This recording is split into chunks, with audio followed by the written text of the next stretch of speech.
Now it's just time to wait for YouTube to do their thing. Tell everybody I'm live, and let's get some people in here, and let's get this thing kicked off. I'm ready to go, guys. I'm excited. We've had several monster weeks as far as gaining subscribers and getting views on the videos. So I'm pretty excited about that. The channel is growing like crazy. One of the fastest growth periods we've had in a while. And what we're trying to do is we're trying to set ourselves up for the big boom. Okay, if you're a sports YouTuber, college football sports YouTuber, there is the boom period, which is between, I'd say, middle of July to early August, somewhere in that range. And that's when the people, they're ready for college football. They need college football content. That's when you get your big boom. So we're trying to set ourselves up for that and take advantage of it by having ourselves a mini boom before that. That's exactly what we're doing. We are having ourselves a mini boom before the big boom gets here. So we want to maximize that as much as possible. At last count, we are just 17 subs away from 7,000. 17 subscribers away from 7,000. And the channel will turn 3 years in August. We need to think of some type of celebration show for that, and we're working on it. But the big news that I was talking about for the headline on this video, two things real quick. The first thing will be more for my West Virginia subscribers because y'all be familiar with this name. Maybe other people will as well because he's a big name. But tomorrow we will be doing a pre-taped interview with Senator Joe Manchin from the state of West Virginia. He used to be the governor over there at West Virginia. He was the governor whenever I lived in West Virginia, but he moved on to being a senator for West Virginia. We have an interview scheduled for tomorrow at 11:30 a.m. It's not going to be a very long interview because, trust me, this guy is super, super busy. But my guy Joey, he got it done, and we have ourselves a pretty big interview with Senator Joe Manchin. So we will tape that tomorrow. And what we're going to do, this leads into the second part of my big news, is if you haven't forgotten, day after tomorrow, Friday, June 26th, is going to be our 8-hour live show. 8 hours. We're going to go from 1 p.m. to 9 p.m. And we already have a bunch of guests lined up for that live show. We're waiting on a few more confirmations. So there could be even more. But even if we didn't get any more confirmations, we have a pretty good show lined up. Pretty good live show lined up. So that's going to be from 1 p.m. to 9 p.m. Of course, I don't expect anybody to stay the entire show. That's 8 hours of your day. I don't expect that from you. But if you can just pop in, support the show, give the show a thumbs up. Got twisted there. Give the show a thumbs up. That would greatly help the video, and we would greatly appreciate it. So I don't know if Joey has posted the I don't know if Joey has posted the actual schedule for Friday yet, so I don't want to say the names just yet until he gives me the thumbs up. I know there's a few that we're waiting for confirmation, but basically we know how the show is going to look. Basically, I'm excited. We're going to have a lot of fun. I do know for a fact that we will kick off the live show with Uncle Lou. And the main reason that we're kicking off the live show for Uncle Lou, I understand some of y'all don't like him, and I get it. You don't have to watch whenever he's around. But the reason we decided to do that is, like him or not, he's actually the reason why Golden Blue Dude even exists. Okay? What do I mean by that? Well, I've loved college football my entire life. Loved it. And my family was like, "You're driving me crazy. Find an outlet." And my brother was like, "YouTube, you should do YouTube." And I'm like, "Man, I can't compete with ESPN, Fox, CBS." He's like, "What are you talking about? You don't have to. If you try to be ESPN, you'll fail." No, check out this guy. Showed me Uncle Lou. And I was like, I think I could do something like that. Yeah, I think I could do it, not be like Uncle Lou, but just be yourself and have your own show and, have your own opinion. And that's how I got started. So we're gonna kick off the live show with Uncle Lou at 1 p.m. Appreciate him coming on, and he's actually bringing Battle Angel with him. So we'll have him and Battle Angel on to start off the live show. So Yeah, Joey says we're waiting on one more huge guest, and I know who that huge guest is, so we're not going to post the list yet. But whenever he gives me the thumbs up, I will share the list. It's pretty. It looks like a good list. It really does. And we're kicking off with Uncle Lou. So how's everybody been doing this week? You know what? Actually, before I go on any further, I have to do what I do at the beginning of every show and periodically because it's super important. What I'm about to say is super important, guys. Okay, this is not news or big news or anything like that. This is just important. And I don't understand why more live shows don't emphasize this. If you haven't, please hit the thumbs up or the thumbs down. It is super important to these videos because when you hit the thumbs up or the thumbs down, it gets this video more recommendations because it allows it to hit the YouTube algorithm more. Then YouTube suggests it more. More people see it and more people come and watch the show.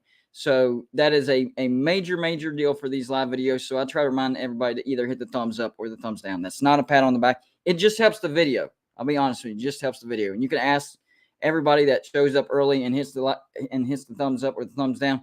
It does build the video. So if y'all would do that real quick, I would greatly, greatly appreciate it. And if you'd like to support Golden Blue Dude financially or monetarily, Joey will put the PayPal link in the comment section, or you can super chat. It's the little dollar sign there on the bottom right hand of your screen. If you want to get my attention or ask me a question, or you want me to do a quick prediction of your team this year to see if you agree with me or disagree with me, that's how you do it. Hit the super chat button, and that's how you get my attention. And we always appreciate all the support that you guys give. You guys are a great audience, and we do not take you for granted. There's no Golden Blue Dude without you guys. I mean, that's just the bottom line. There is no Golden Blue Dude. Real quick, though. Sometimes what's the best way to put it? Sometimes I don't look before I jump. That's the best way to put it. Sometimes I don't look before I jump. A great example is today's video. Well, the first video for today. I put out a video on West Virginia's uniform, right? Well, there was one big snafu that I hit, and it was actually pretty big. Part of the uniform for West Virginia's uniform for the Backyard Brawl for 2022, and it's only supposed to be for that game. But part of that uniform is in the shoulders and the stripes, there's lines in it, okay? And like an idiot, I didn't think to look that up. I don't know, it just didn't dawn on me to look that up to see what that was. So whenever I made the video, I just described it as lightning. Man, I got blasted for that. I got absolutely blasted for that. Why did I get blasted for that? Because it's not freaking lightning. Golden Blue Dude made a fool of himself. It's not the first time, and it won't be the last time. But it's not freaking lightning. You know what it is? It's actual West Virginia roads. Like they took a map. I don't know how they did it, but they took a map, did the roads, and put it in the shoulders and in the stripe of the helmet and on the sides of the pants. Country roads, right? That didn't dawn in my head. I didn't think to look that up. I was like, it looks like lightning to me. So in the video, I described it as lightning. And of course, I got blasted. No, that's not lightning, Golden Blue Dude. That's country roads. I'm like, yeah. Yep. And confirmed, I looked it up. That's what it was. So, yep, I made a mistake today. Shane M. 1980, I appreciate your $10 super chat. Great supporter of the show. He says, hope all is well. Go Tigers. I got you. That is an LSU fan right there. LSU fans, I like them. I really do. I haven't really had any bad interactions with LSU fans. I really haven't. Even when I was down on them last year, I warned them. I was like, guys, I know you're coming off a national championship, but you lost a lot from that historic offense. You know what their response to me was? Well, LSU recruits at a high level. We'll replace all of that, you know? And the reason I'm saying that, I'm not disrespecting LSU fans. They weren't mean or anything. Georgia fans are saying the same thing. So there is a precursor for my prediction for Georgia this year, and that is LSU. LSU had a historic offense in 2019, and they lost most of that to the NFL. But LSU fans, no, we recruited at a high level, and our defense was pretty good as well, so we'll be fine. You weren't fine. Same thing is happening to Georgia. 3/4 of that historic defense is gone. You're going to have a pretty good offense, but you're not going to be able to instantly replace that defense. And that's why I'm predicting Georgia to have a slight step back, not as bad as LSU, but a slight step back year. And there is a precursor for that. There's actual proof that it's happened before. John Waffle H2P, thank you for your $1.99 super chat. He says, when I say $1.99, I'm saying $1.99, but we still appreciate it. He says, what's the point of alternative uniforms? There's actually a few reasons why they do alternate uniforms. The first one is certain tributes. Part of the video that I made today, I was actually listing some of the uniform combinations that I don't like for West Virginia. And it involves gray. Any of the combinations with gray, I do not like. But why do they do that? It's a tribute to our coal industry, West Virginia's coal industry. But they get a lot of pushback for that because the gray that they use is actually doesn't resemble coal. They need to go darker, like black. That would actually look better too. And if you're trying to replicate the look of coal, that's the way to go. Coal is not gray, coal is black. And I know they're going for dust, but even the gray that they used, the dust from coal is darker than that. And that gray looks terrible. Terrible. I understand the thought behind that, but my gosh, I hate it when they use those gray uniforms. It's awful. But other teams use alternate uniforms usually on a special day or to, attribute. Some teams do the red, white, and blue in some form or fashion. Like West Virginia last year, we did the red, white, and blue in the actual state emblem. I forget what game that was. Was that? I'm thinking that was Iowa State. I could be wrong. But in one of our games, we wore the helmet, and the state of West Virginia was on there. But it was red, white, and blue to resemble the flag of the United States of America. So there's different reasons for alternate uniforms. Usually there's specific reasons. They pick specific days. Maybe it's a certain important day for their university. Maybe it's an important day for America, or for West Virginia, they give tribute to the coal industry. So there's different reasons, actually. The thing about it is, though, I try to explain it in a way that doesn't come off disrespectful, because I'm not trying to be disrespectful. But doing a tribute, that does not give you the license to come up with some nasty looking uniforms. I'm sorry, it doesn't. I understand why you're doing it, but think of something that looks better, please. Because the point of the tribute is to bring attention to it. Well, you're bringing attention to it. It doesn't look good. If you're going to bring attention to something, bring good attention to it. Something that looks good, Does that make sense? Am I the only one that thinks that way? Is it just today's tribute day, free for all, whatever you can come up with, that's what we're going to go with. Don't care if it looks god-awful. We're going to go with it. To me, that's like counterintuitive. What's the point? John Waffle H2P with another super chat, this time $4.99. Oh, he upped it up a little bit. We appreciate it, definitely.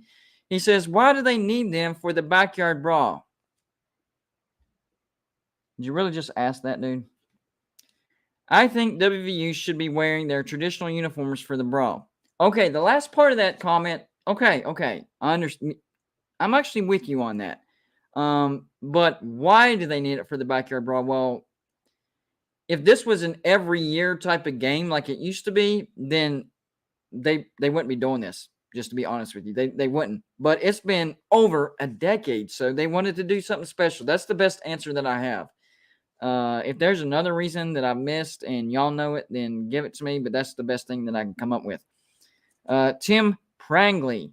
Am I saying that? Is it Tim Prangley or Prangley? I think I said it right. Yeah, Tim Prangley. $10 super chat. Appreciate your support, buddy. He says, Joey freaking Foster. That's what I'm talking about. Give him credit. Joey Foster, I'm telling you. The hardest working man in the showbiz. Thanks for the show, GBD. That's right. Give a shout out to Joey Foster, working behind the scenes, getting me all these great guests, trying to hook me up with a sponsor. He does a lot of work for the show. He really does. So yeah, I want to give a shout out to Joey, man. You do a lot for the show, and other people are noticing too, and you know it.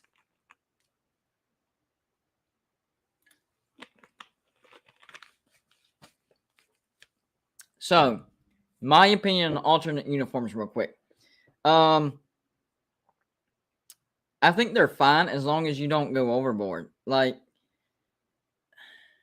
the one thing that I don't understand with alternate uniforms is usually they're ugly. Why? I don't know. Oh, let's be different. Let's be ugly. No, you can do something different without being ugly. I mean, my Michigan State subscribers, you guys, were y'all okay with those slime green alternates that y'all wore? That was super ugly. Why? I don't know the purpose behind that. I don't know if it was a tribute, and I'm sure it was for a great reason, but my gosh, that looked awful. That was probably one of the ugliest looking uniforms I've ever seen. And then there's Oregon, who puts out alternate uniforms on a week by week basis. Sometimes it's like, that looks pretty good. I really like the chrome. When they break out the chrome, I like that. Whether it's the chrome green or the chrome silver or the chrome yellow, any of that stuff, I love it. But some of these other alternate uniforms that Oregon comes out with, what are you thinking?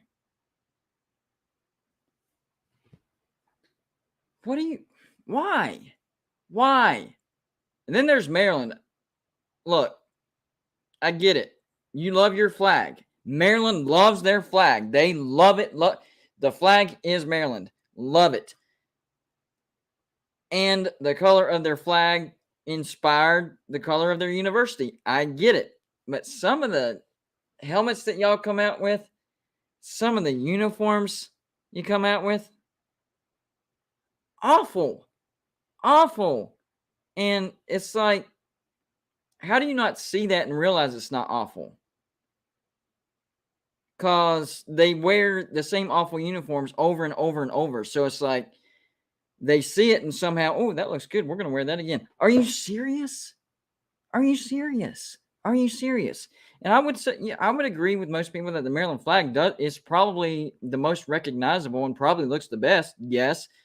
But for whatever reason, it does not transfer onto a uniform or a helmet of any type. It just doesn't work. It just does. Maybe there is a way and they just haven't found it. But what they've put out there so far, not good. Not good, guys. Figure it out, please. Please figure it out, because honestly, when you look at the Maryland flag, it does have potential as far as being on a uniform. It's just, are they ever going to figure it out? I don't know. I'm not sure. I hope they do, because I'm sure, if they actually figured out how to incorporate the flag onto a uniform correctly, there's probably going to be an aha moment like, holy crap, how did we not think of that? And it will be a beautiful thing. But right now, terrible. Scrap them. Try again. Wrong answer. Not going to work. Ugh. Bad. I don't even know the right word for that. Just yuck. I guess yuck is the right word. Quick reminder. I know those of you that came to the show early, you did your job. Well, not your job, but you helped the show. I'm going to word it like that. You helped this show. Hit the thumbs up or the thumbs down. You newcomers, we need you to do it. That's how you grow the video, because when you hit the thumbs up or the thumbs down, it helps this video hit the YouTube algorithm. And when you hit the YouTube algorithm, it gets suggested more people see it, and we have a bigger audience. And it works. You can ask the people that came in earlier. They did it, and now it's building. So now we need the new people in the chat watching. Please hit thumbs up or thumbs down. Nothing about a pat on the back. It just helps the video. So I always wonder why live shows don't remind people of that, because that is super important to these videos. If you want it to grow, you have to remind people. Okay, not trying to shove it down your throat or anything. Just a friendly reminder. But yeah, I agree that Maryland's probably come out with some of the worst uniforms out there. They really have. And if you look at the throwback uniforms of Maryland, they ain't much better either. For whatever reason, the red with the Terps on it doesn't. Maybe the best one is just the basic red with the yellow and white trim with the M on it. I know that's super, super basic, but that's probably the best one I can think of for Maryland. The Terps one isn't bad. It's better than what they've come out with recently, but I think I like the block M better for Maryland. Really, really do. I'm trying to think of, is there any other teams that has come out with just really bad uniforms? I already named my team, West Virginia. We have. We have come out with some bad uniforms. I don't like those grays. And I know pretty much every team in the nation has tried some form or fashion of grays. And I didn't know that until I actually, not this year, but last year, 2021, I actually did a couple videos on, the worst uniforms in the ACC, the worst uniforms in the SEC, the worst uniforms in the Pac-12. And so whenever I looked up the uniforms for all these teams and all these conferences, I was like, what? Yeah, a lot of people use that gray combo, and I didn't know that. So, yeah, it's terrible. I would have to agree that for Notre Dame, their worst ones is whenever they had the clover on, like that ruined an iconic helmet, a clover. I get the concept. In your brain, that sounds like it could be a good idea, but the execution, not very good. Not very good. I don't like when they go with the Shamrock series. There has to be a combo out there where they can use the Shamrock series, but execute it better. Number one, leave the gold helmets as is. Don't put a clover on it. Don't put anything on it. Leave it, please. The helmet is fine. That helmet will go with anything. I promise you, Notre Dame. That helmet will go with anything. Okay? Don't add anything to it. You'll just ruin it. But the uniform thing with the Shamrocks with the Shamrock series, for whatever reason, that green and that shade of, I don't know if they're calling it gold, beige, brown, whatever, but it's almost too dark. They need something to offset it. I don't know what it would be. I thought maybe, like gold, actual gold pants. Well, not made out of gold, but they actually look gold to match the helmets. But that might be too much of gold. So I don't know. I don't know. Maybe green on green, but then that could be too much green. I don't know. But there has to be a screening thing that it goes through, not like, here's my idea. All right, let's go with it. He's got a new idea. We're rolling with it. There has to be like a screening process that, people actually look at it and they're like, I don't know about that. That doesn't look very good, because some of these uniforms that have gotten put out on the field just doesn't make sense at all. It just doesn't. I don't get it at all.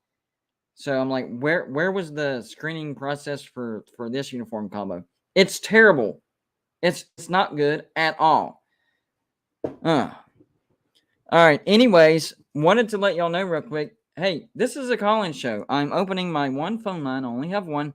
So if you have the number to the show, feel free to call in whenever you want. If you don't have the number, Joey will leave the email in the comments. All you have to do, if you want the number to the show, all you have to do is email, and in that email, your name and the number you're calling from. That's it. Once you email us your name and the number you're calling from, then we will email you back the number to the call-in show. That's how we do it. because I don't have a soundboard yet. And the first time that I gave out the phone number in the chat or over the live show, it turned into the troll show. I mean, people were trying their hardest to get us taken down. So, it was terrible. So if you want to call in, we have to do it that way. So anybody that already has the number to the show, you can call in anytime you want, starting now. And if you want to call in, but you don't have the number, just email us and give us your name and your number. That's it. We will email you the number back. That's how we do it. But we are working. I will remind you, we are working on getting a soundboard. A lot of people think whenever you start a YouTube channel that you just have, what all do I need to start a channel? Well, honestly, all you need is your phone. And when's the best time for me to start? Right now. Because you're going to make mistakes. So the sooner you make those mistakes and the sooner you learn from those mistakes, the better. So anybody out there, if you're wanting to make a YouTube channel or start a YouTube channel, start right now, today, with your phone. I have a mic, I have a webcam, I have StreamYard, I have studio lights, but I didn't just start with all this stuff. I had to get it over time. Next thing on the list, soundboard. So we're working on that as well. I promise. We're working on that. But for right now, we're basic. Yes, I saw somebody earlier in the chat say basic. Yep, we're basic. I admit it. Nothing I can do about it right now until I get a soundboard. So yeah, if you have the number to the call-in show, feel free to call whenever you want. If you want it, email. We'll email back. So any other teams with just nonsense uniforms? Now, last year, like I said, I made a video about this stuff in a row, but I can't exactly remember all the teams that I talked about. And I know that my subscriber base is all over the country. So if you remember a team that your team put out just a god awful uniform out there, let me know. Remind me, because I'm pretty sure once you say it, I'm pretty sure I'll remember it. It's just there's been so many. My mind has difficulty, just try. Oh, was that? No, all over the place. So, but I do remember Notre Dame. I do remember Oregon. I do remember Michigan State. The slime green. My gosh. Those slime green uniforms were nasty. Straight up nasty. And then, of course, Maryland. I'm trying to think of any other team that just had terrible uniforms. I saw in the comment section earlier, somebody mentioned the UCF Combat. I'm not sure if that's the word he said, but for whatever reason, that's the term that's popping in my head. The ones that I remember about UCF that were alternate were the space uniforms. And those actually weren't ugly. I actually kind of liked it. It made sense because UCF is in Orlando, NASA, all that stuff down there in Florida. But I thought it was a good-looking uniform. I mean, was it a little out there? Yes, but it made sense, and it didn't look terrible. The only thing about that uniform was it was different, and you didn't know who you were watching. So that's the only pushback that I have with these alternate uniforms is sometimes they're so different, you're like, what team is it? I thought I was it's UCF. You finally see the score. You're like UCF by deduction. Yeah, okay. I know it's not Cincinnati because that's Cincinnati on that side, so it must be. Oh, that's UCF, huh? Once you figure it out, you're like, that's not a bad uniform. That looks pretty good, but it's not instant, recognition when they do those alternates. Because think about UCF. What's their colors that they usually wear on the field? It's that gold. I don't know the official terms, guys. So UCF fans in the chat, don't jump onto me. I don't know the official terms because I've gotten that wrong so many times on so many teams. It's not even funny, and I get jumped every time. But it looks like gold and black and I guess white is the school colors. I got it. Exactly. Gold, black, and white, or black, gold, and white, whatever order. So that's their normal school colors, right? And then that alternate uniform had some blue in it. It didn't have any gold in it at all. It did have some black in it. It did have some white in it, and then whatever the accents were. But it looked pretty good. It did look pretty good. So it was definitely different, not instantly recognized, but I liked it. I really did. Gray, blue, white. Yes, and that actually makes me remember because I did a video on that whenever I did the AAC, and I think that was the colors that I used, pretty much gray, blue, and white. There was some gray in it, yes, and it fit together. It really did. It looked pretty good together. It was just a little bit of a disconnect because it didn't look like the colors that they usually use. That's what threw me off. But once I figured out who it was and I actually looked into it, why they did it, what was the purpose behind it, it was a tribute to the space age because UCF is in Orlando. All right. Somebody was actually smart. Yeah, there was a moon on there. Yes, that is correct as well. So once you figured it out, it was actually really, really cool. It was just figuring it out was the biggest thing for me. But I would have to agree. Oh, somebody say they called in, and maybe I have it on silent. That happens too. Hold on, guys. If somebody called in and I put the phone on silent, that's no bueno. All right, there we go. Well, I don't see a missed call, so make sure. Nope, I do not. We're good right now. I have not missed a call, so if anybody wants to call in, go ahead. But yeah, that was that was the one pushback that I would have for those UCF uniforms. Just not recognizable. But all-time worst to me would be would definitely be the Michigan State slime green. Pretty sure this is Joey. We'll see. Hey, you're on with Golden Blue, dude. You're on with Golden Blue, dude. GBD, what's up, dude? Oh, I got it wrong. Hey, what's up, bud? Hey, a comment and a question.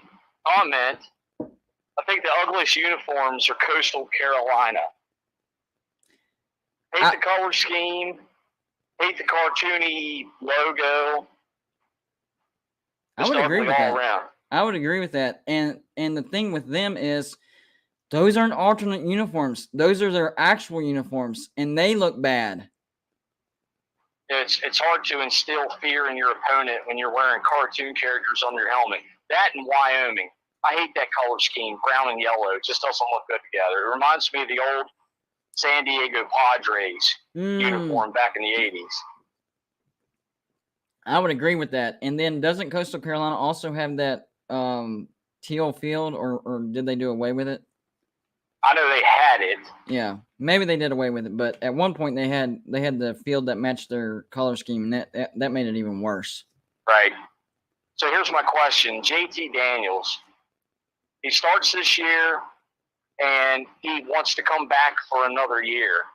Who can we keep, and who do you think that we're going to lose? Can we hang on to Nico and Goose?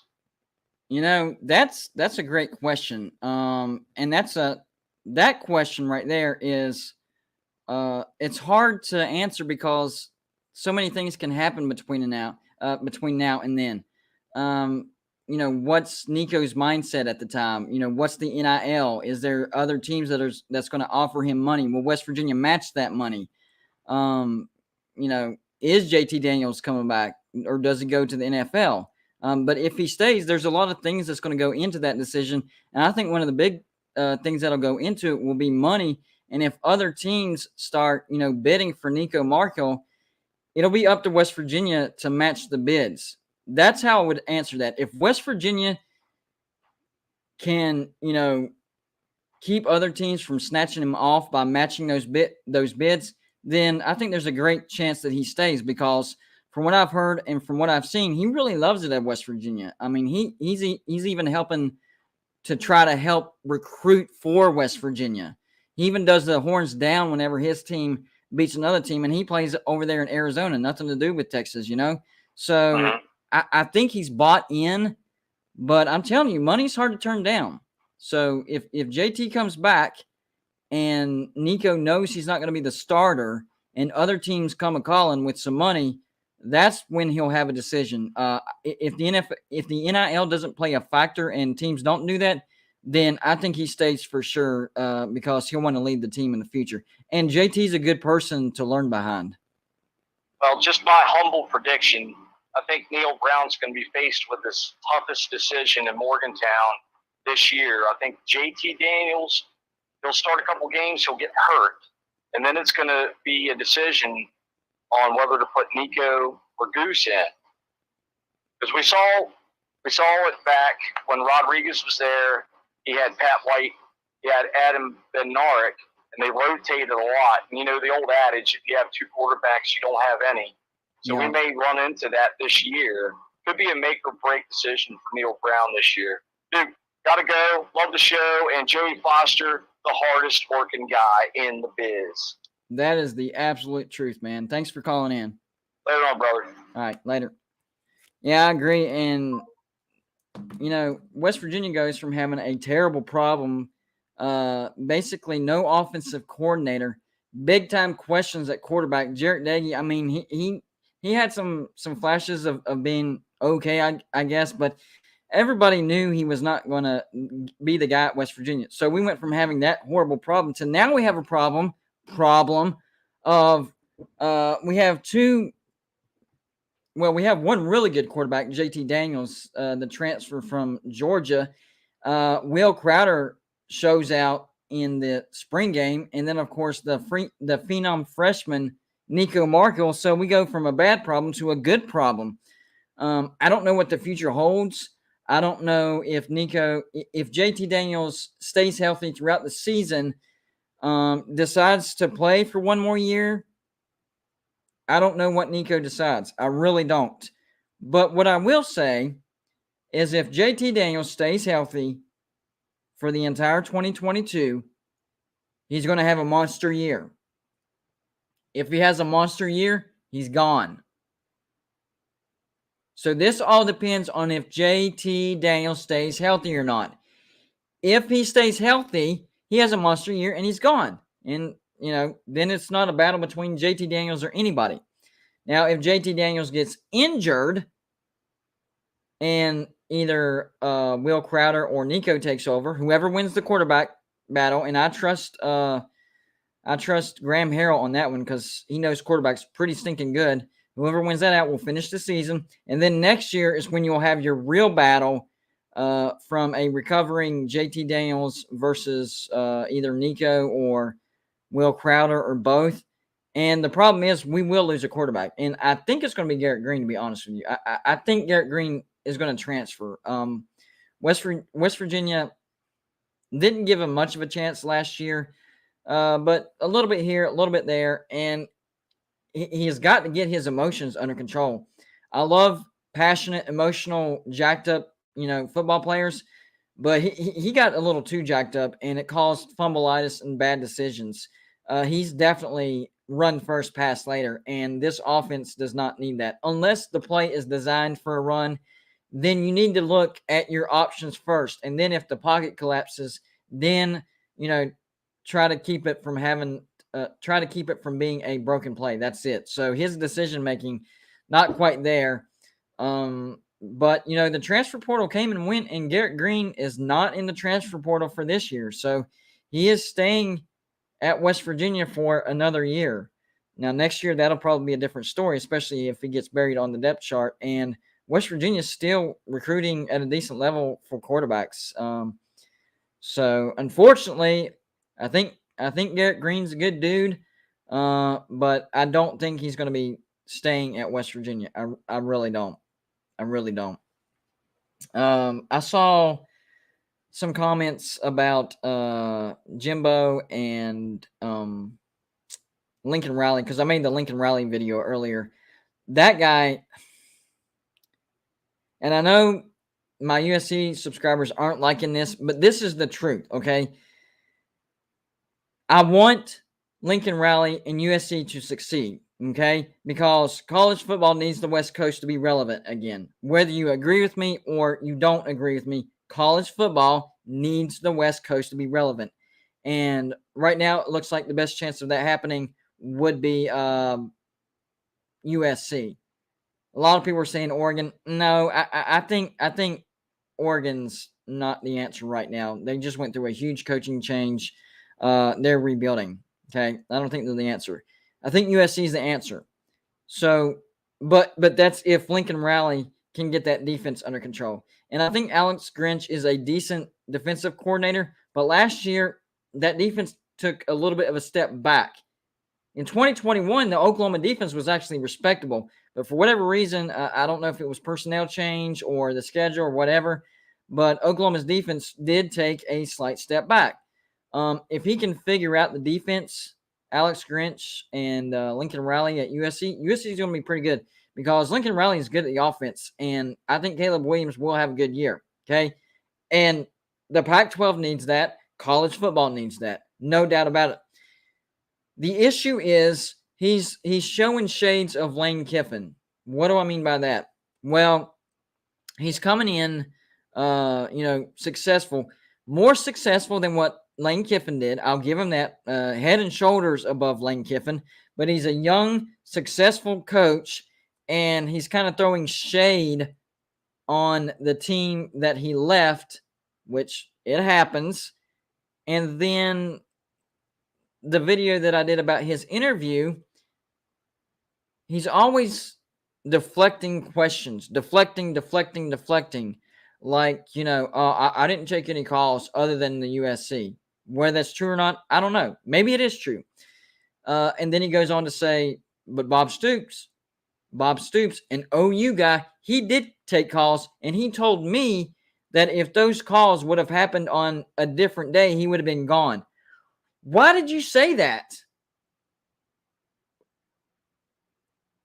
What? It just comes off as he wants to make other people look bad so he can look good. Maybe I'm reading wrong into it, but he just needs to stop talking for right now. Stop talking, stop doing interviews, and focus on your team because we do need USC to be good. We all need USC to be good. I remember whenever Pete Carroll was at USC, and there was a dynasty, and then he left and went to the NFL, and then he had a lot of success at Seattle.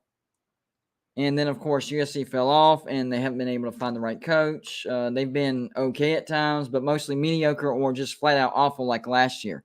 I think this is a big opportunity for USC. I really do.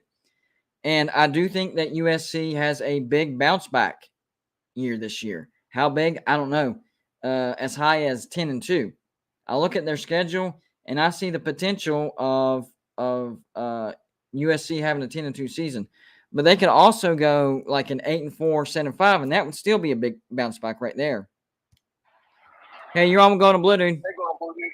What's up, bud? Not much. I had a couple questions for you. Go ahead. Your video, yes, just to make it clear, I'm a Wisconsin fan, but I watched your video when you were talking about Nebraska.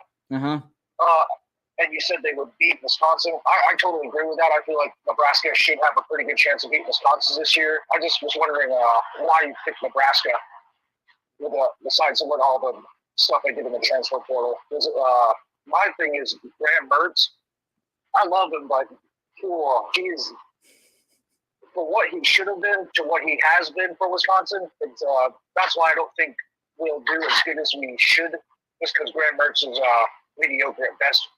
Right now, Graham Mertz has potential. I mean, we've seen Graham Mertz have really, really good games, but at the same time, he's had really, really bad games. Graham Mertz, his biggest problem is consistency. If he can be more consistent, then, he would have a great career. He just has these letdown games that make no sense. Yeah. That's my thing with him too. Because I love him. Like the first time I saw him play against Illinois, I was like, "Oh boy, this guy's going to be something special." And then he's had up and down games. It's like that, man. Yeah. So let me ask you this: were you asking why I picked Nebraska to beat Wisconsin, or were you asking why I was picking Nebraska to potentially have a 10-win season? A little both.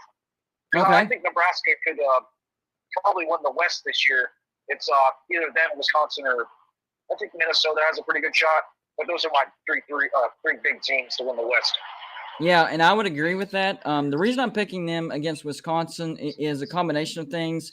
I need to see Wisconsin be more consistent. This is on the road, and Nebraska, their home environment is going to be rocking this year. Rocking. You look at Nebraska last year, and, we're all saying it, all of us YouTubers, ESPN, whoever, they were the best 3-9 team in history. Why are we saying that? Well, it's because all but one loss was by one possession, meaning 8 points or less.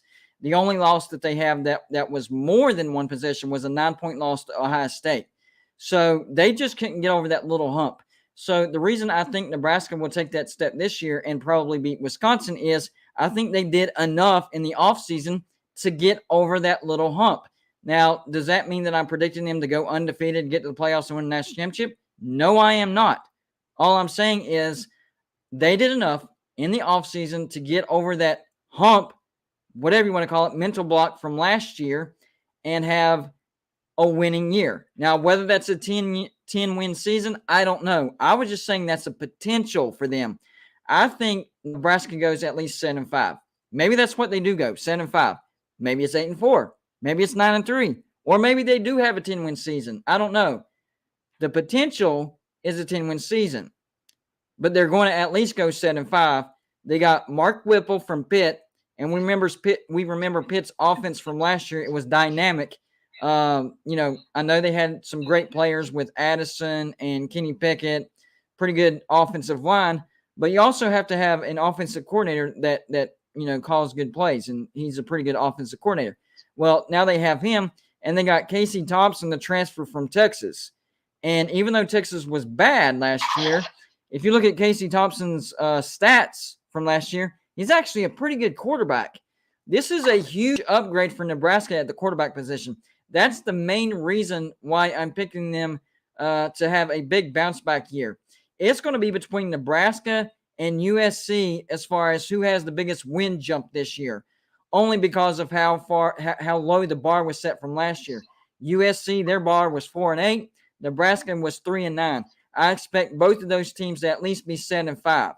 So Nebraska's win total was lower. They could actually end up being the biggest win jump just because of how low the bar was set last year. They could have a bigger win jump than USC if they go 8-4 and USC goes 8-4. They would still beat them by one game. So I think it's a combination of a lot of things. I think Nebraska's defense has gotten better. I think Scott Frost I think he's a good coach, but he had a little bit of player disconnect in the first couple of years. I think he's starting to figure out how to connect with his players. And last year, even though they only went 3-9, Nebraska did take a step in the right direction. Yeah, I agree with that, yeah. And then another bad uniform was the University of Florida Gator uniform. Oh, the Gator Scales. Oh, man. Yeah. Oh, I forgot about those. But now that I think about it, whenever I did the ugliest uniforms for the SEC, I did include those. So, yeah, yep, you are correct. I agree with that. And then I just had one more question about that's a West Virginia question.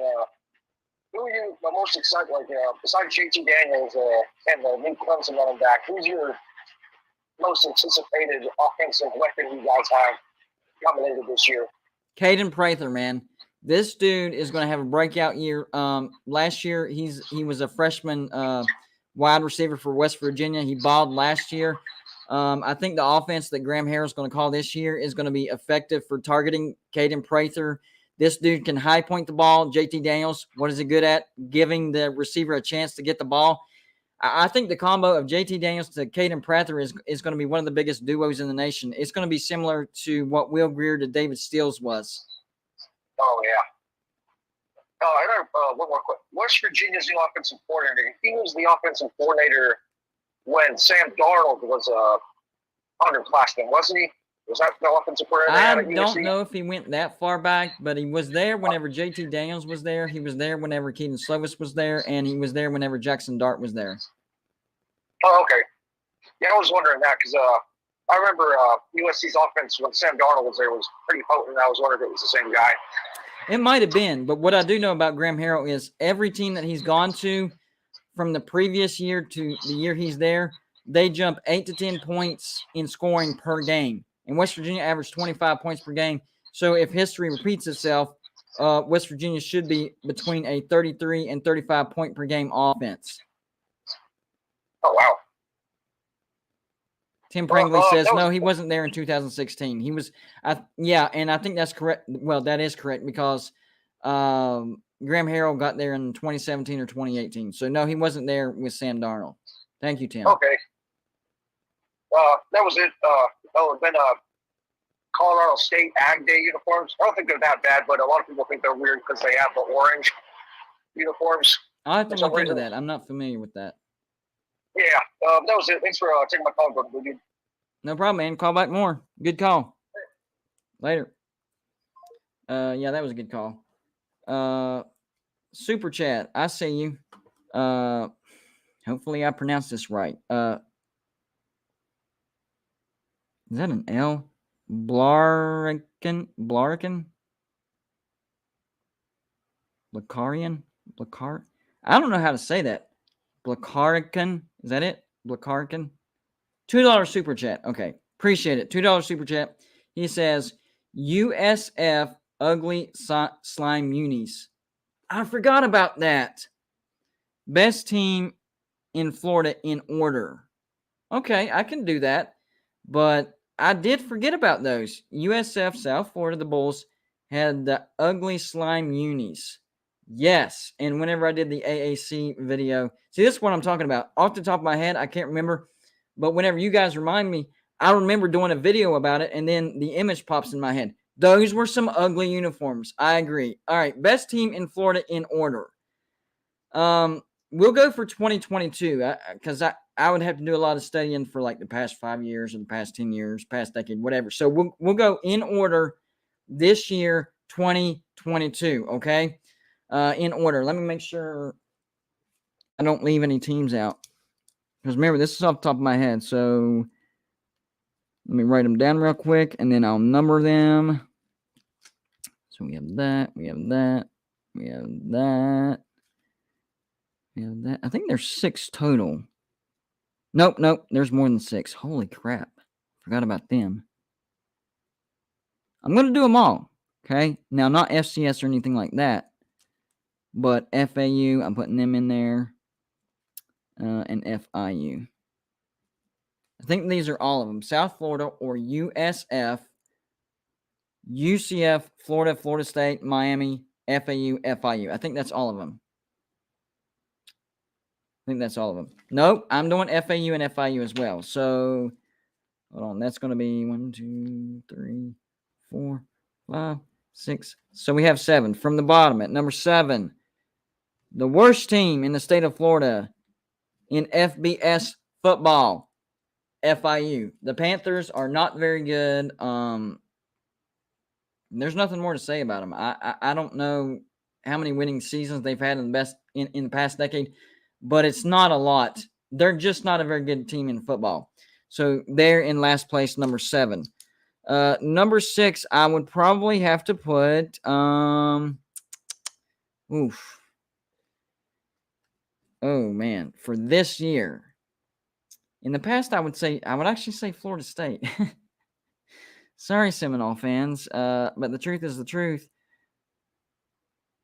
I'm going to go with FAU, though.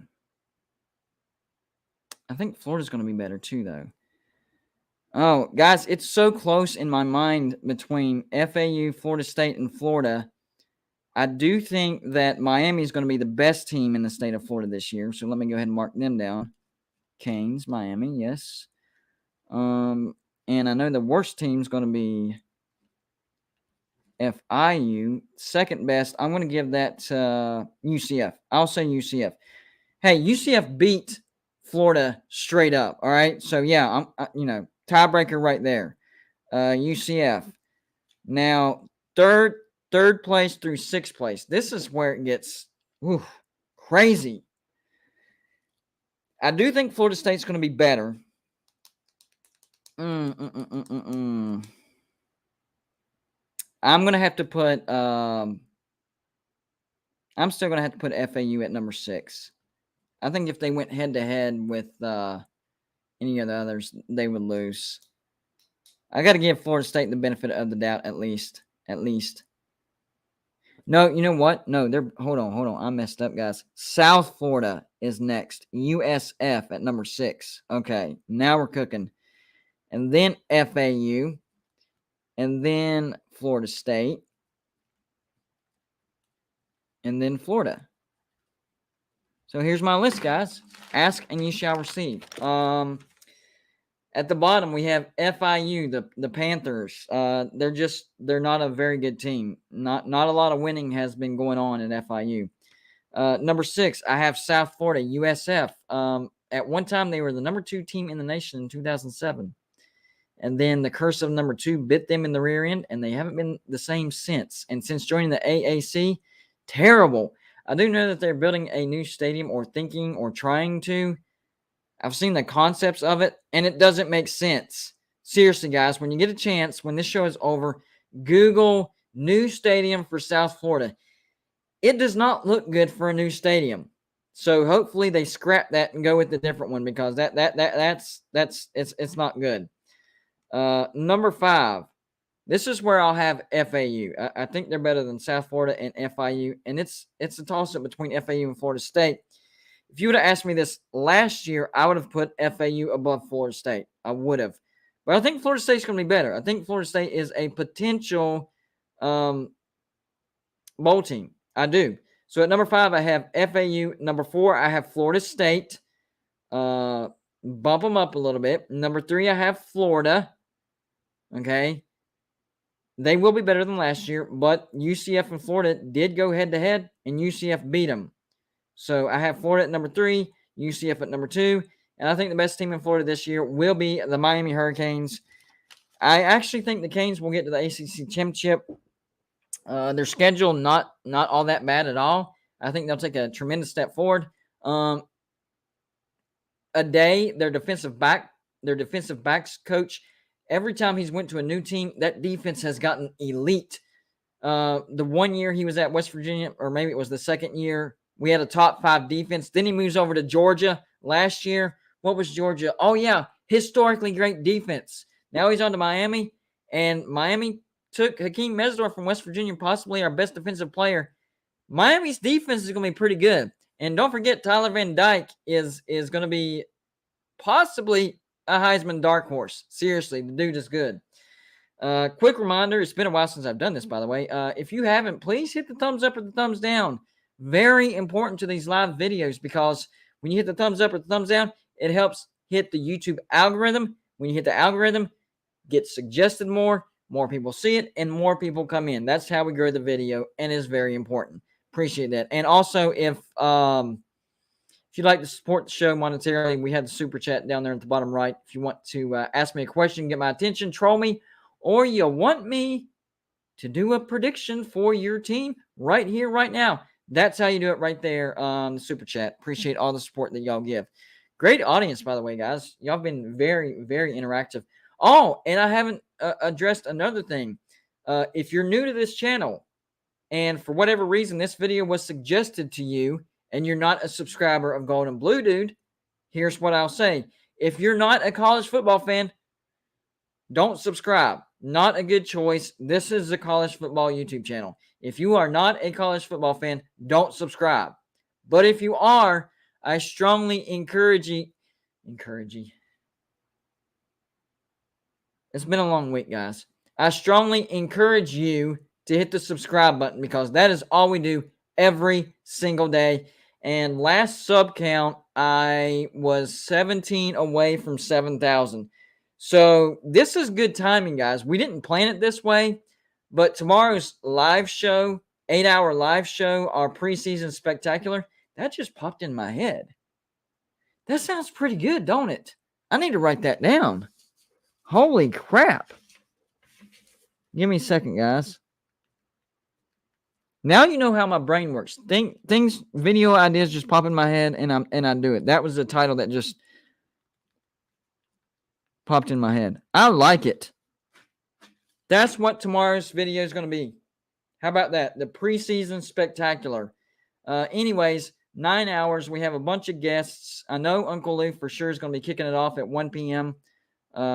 Friday. Not tomorrow. If I said tomorrow, I apologize. Friday, 1 p.m. to 9 p.m. And I don't expect anybody to stay 8 hours. That's a long time. But pop in whenever you can and give me a thumbs up and support the show. I would greatly appreciate that. Do a feet reveal for 10K subs. What the heck? Gross. I hate feet. Sorry, I could never do that. I can't stand feet. Can't do that. We'll figure out something though. But I will say that we didn't plan it this way, but it looks like we could hit 7,000 subscribers during our preseason spectacular. How about that? Promise you, we did not have it planned. But if things keep going the way it's going, then yeah, it could happen. So I need to think of something to do during the live show if we do hit 7,000 subscribers. So y'all can always leave a comment in one of my videos or in the community or to my email, which if you don't have my email, and trust me, I read my email every day, guys. I really do. I can remember what it is. There we go. That's my email. So if y'all have any suggestions for if we do hit 7,000, when we do hit 7,000 subscribers, let me know. Tim says check my email. Okay. I can do that. I might keep my email open because you guys might be giving me suggestions throughout. But I don't. Did you email me? Because I do not see it. And I'm refreshing. Nope. Still don't see it. Try it again, man. I don't see your email. Any suggestions? Seriously, it's looking like we will hit the 7,000 tomorrow during the live show. Oh, burn a couch.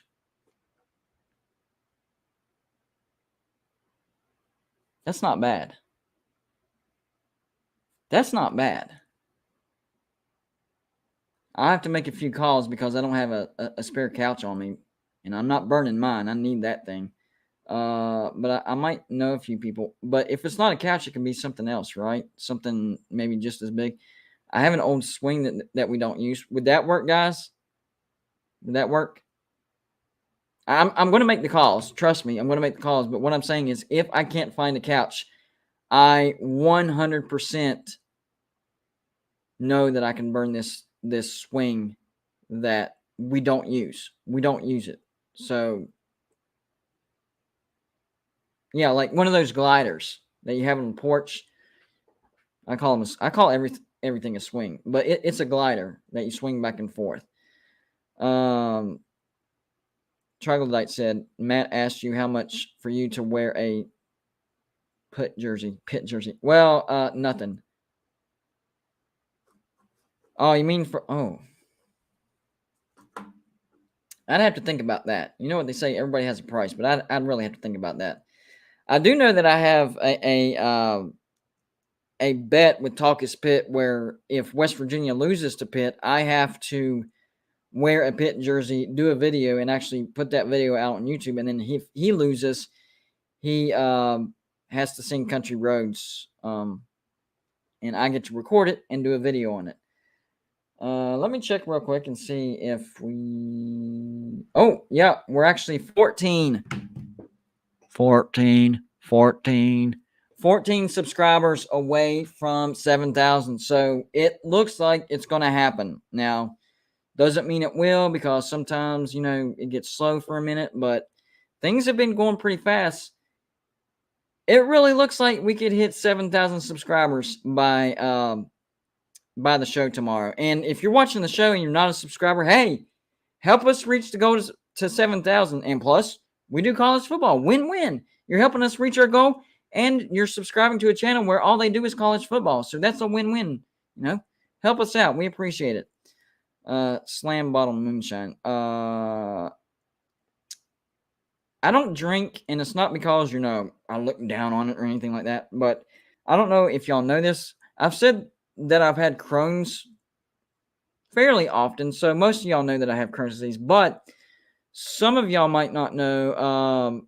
Back when I was 20 years old, this was back in 2002, I think. I was 20 years old, and I was on medication for my arthritis. It was in, what's it called? Crap. The thing that aspirin's called, it's a blood thinner. And those things cause ulcers, right? And that's exactly what it did. It caused an ulcer, and the ulcer was perforated and it ruptured, and I ended up having emergency surgery. My mom actually wanted them to transfer me over to the bigger hospital because she trusted the bigger hospital. And the doctor said if we transfer him to the bigger hospital, he could die on the way to the hospital. So they had to do NSAIDs. Thank you, John Kelly. That is correct. Yes, that's what I was trying to figure out. But yeah, they said if they would have transported me to the bigger hospital, then I would have died. So yeah, I can't drink any type of alcohol because of the stomach surgery. I can't say it would kill me for sure, but it's possible. So I'm not taking that chance. Sorry. So whenever people ask me if I drink or have you tried this or tried that, I used to drink back in the day in the under 21 scene. Y'all know what I'm talking about. Whenever you're in high school and you do things you're not supposed to do. Bad decisions, yes, but I can't drink now. I just can't. I would be risking my life, basically.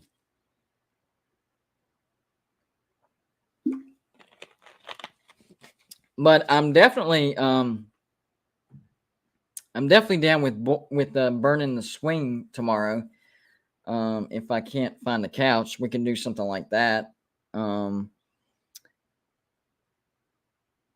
I wouldn't even chop it down or anything. We would just set it out and let it burn as is. I think that would be a better visual if you're burning something, without chopping it down or anything. I think that's a good idea. So I'm glad I have that backup. I'm literally looking at it out my window. I don't know if y'all are aware of this, but my studio is actually in my bedroom because this bedroom is massive. I have my studio back here. Then we have a lounge area kind of in front of the studio, and then we have our bed and the TV over there. So there's 3 sections to this bedroom, and then the screened-in porch is out the back, and we have windows out here. So whenever somebody said, burn a couch, I'm like, what if I can't find a couch? And I was literally looking at the swing that we don't use, so we would be fine. And I was like, we could do that. And me and my wife have actually been talking. We're trying to, clean off the back porch because there's a lot of clutter back there. It would help with that too. So I'm liking that. So we might do that tomorrow. But we need your help, guys. We have to hit 7,000 subscribers to do that. And I would really like to hit 7,000 while we're doing the live show. That way we can do all that stuff during the live show. I know we have guests, but I know a few guests that would be okay with me doing that while we were talking. They would actually probably want to see it, so that's not a problem. So the only thing left to do is to get to 7,000. That's it. Everything else we're good to go. So we'll see what the sub count looks like in the morning. Because the weird thing is, I actually gain subs overnight whenever I'm asleep. I guess people watch YouTube, 4 or 5 o'clock in the morning. I usually don't go to bed till 1 a.m. I'm a night owl. I just can't fall asleep early. Not a morning person. Definitely not a morning person. Earliest I wake up in the morning is 8 a.m., but usually I wake up between 9 and 10 o'clock.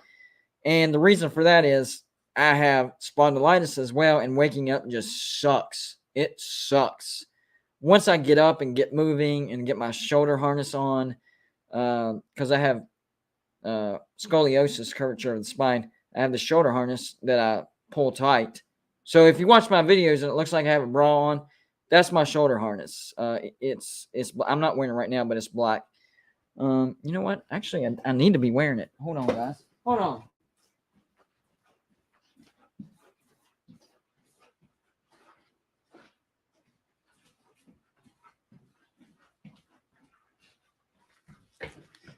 I don't know why I took this off before the show, because usually I wear it all the time. So this is my shoulder harness. I'll just give y'all a visual real quick. Let me run it through the things. Yeah, that's good. And you see this side. Yeah, I think we're good. This will work. Now, I can't get it as tight as I actually want it myself, so I get my wife to help me out. But I can get it tight enough right now to where it still helps. And it helps with back pain as well. But these things get stuck on everything. I hate that. There's that one. There's the other one. There we go. So you go over the shoulder like this, right? Let me stand up. Go over the shoulder like this, right? Find them again. You pull one up.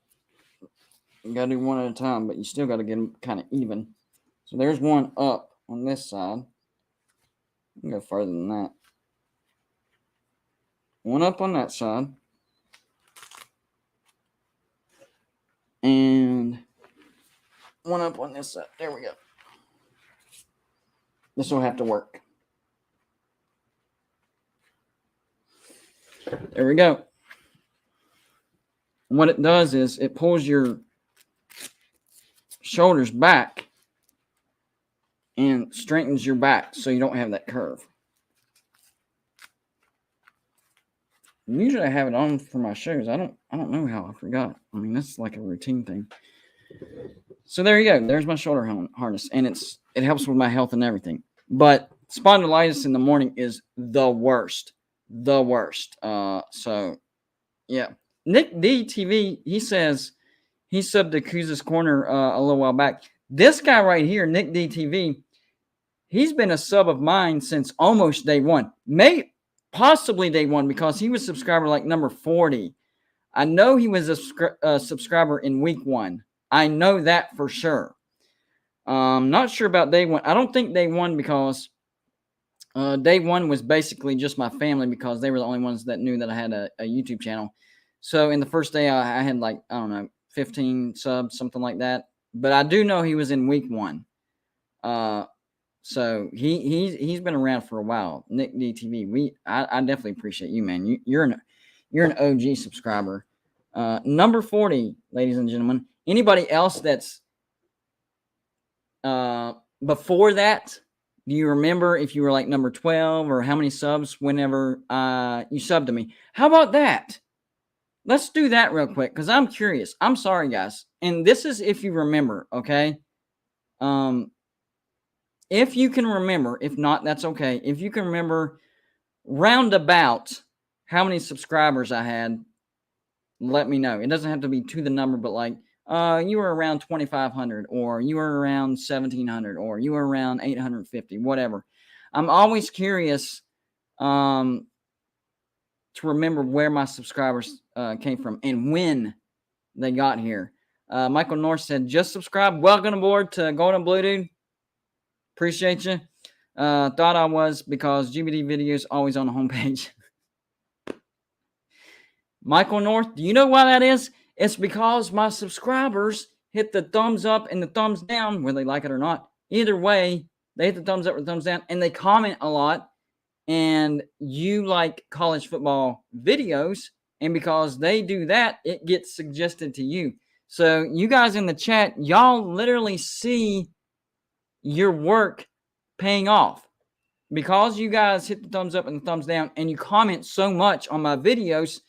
Guys like Michael North, who watch college football a lot, they get suggested my videos because of what you do.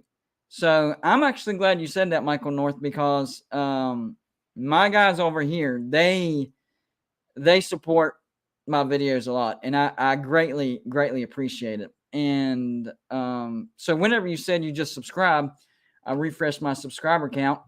Yep, we are now 12 subscribers away from 7,000. So the likelihood of us hitting 7,000 for tomorrow's live show is getting progressively more likely. Let me look up real quick because people are posting about when they subscribed. Let's see. Of course, we have Michael North said, just subscribed. Thought I was subscribed. Thought I was because GBD video is always on the homepage. Let's see. Who else we got here? Kuz's Corner around 2000 and something. Yeah, I remember that. It was last year, right after I broke through 1,000, but right before the big boom. Matthew H., you were around 300 when I subbed. Oh, Matthew H., a little farther back than most. No Name said, I subbed at like 4K, so I'm guessing back during the whole Oklahoma and Texas going to the SEC. A lot of my subs were right around that. That was the big boom. Lewis Papp around 1,000. So you probably subbed around not this year's Slob Olympics, but last year's Slob Olympics, because I hit 1,000 shortly after that. Let's see. Anybody else in here? That's it for now. But that's okay. Yeah, Bo Stacker says, I actually subbed when the OU Texas thing went down. That's what I'm talking about. A lot of my biggest boom was during that. Jason Lambert said, think I subbed around 2,500. There you go. That was probably around the boom as well, because before, if I remember correctly, before the Texas-Oklahoma announcement, I was probably right around 1,500. And then 3 weeks after that, meaning during that time, I went to like 3,000. Like, it was a massive, well, maybe not 3,000, but like 2,500. So if you sub between, I would say 1,500 and 2,500, that you're probably part of the Oklahoma, Texas to the Big 12 boom. And I was the first YouTuber that broke that news, by the way. So that's what really helped me about that. But it's been steady uphill again, and we're ready for the big boom this year, setting ourselves up. But tomorrow, I'm super excited. A lot of great guests lined up.